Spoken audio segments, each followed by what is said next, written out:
Syngular is a new experimental instrument for Pianoteq.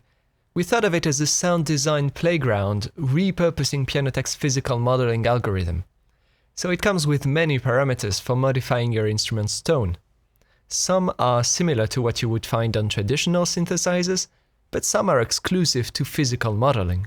Let's try them one by one, starting on the right with the design parameters. I'm loading the init preset as a starting point. The first thing you see are the attack, decay, and release sliders here. The attack and release behave as you might expect.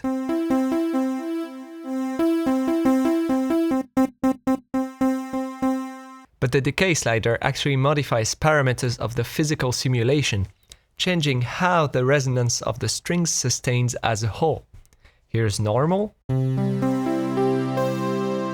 longer decay, and shorter decay. The decay cutoff and slope are more advanced parameters. They affect only the higher frequencies, so you could, for instance, use them to make a sound that's both plucky and sustained, by moving the cutoff down and the slope up.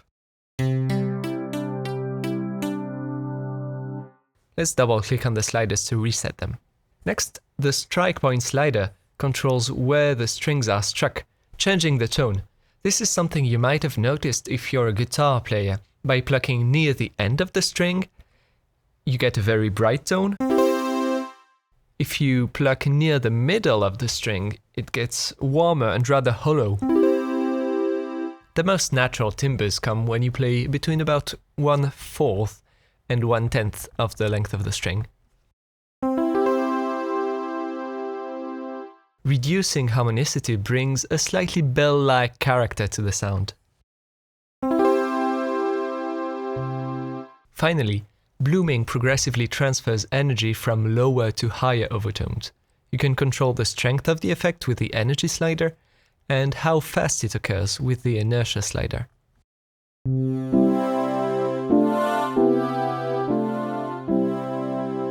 Let's move on to the voicing section. Plucking brightness is a crucial parameter. It affects the initial excitation of the virtual strings, making the sound either very bright or very dull, almost like a sine wave.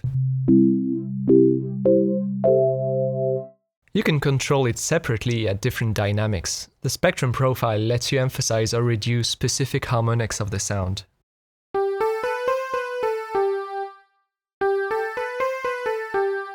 I encourage you to play with it yourself and hear the difference each harmonic brings. Now let's talk about the tuning parameters. The diapason and temperament let you tune the frequencies of the notes you play, even with microtuning if that's something you're into. The unison width slider controls the amount of detuning between the 3 strings of each note. To the right it is more detuned and the sound feels more diffuse and airy. To the left it is almost perfectly in tune, resulting in a subtly shimmering sound. Another interesting parameter is called smear. It lets you even out the timbre of the initial transient, especially for the bass notes.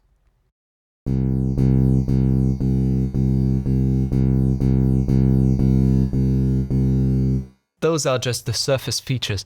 I really encourage you to poke around and try every slider, every button, every submenu you see, and to hear what they do to the sound. Have fun with Syngular.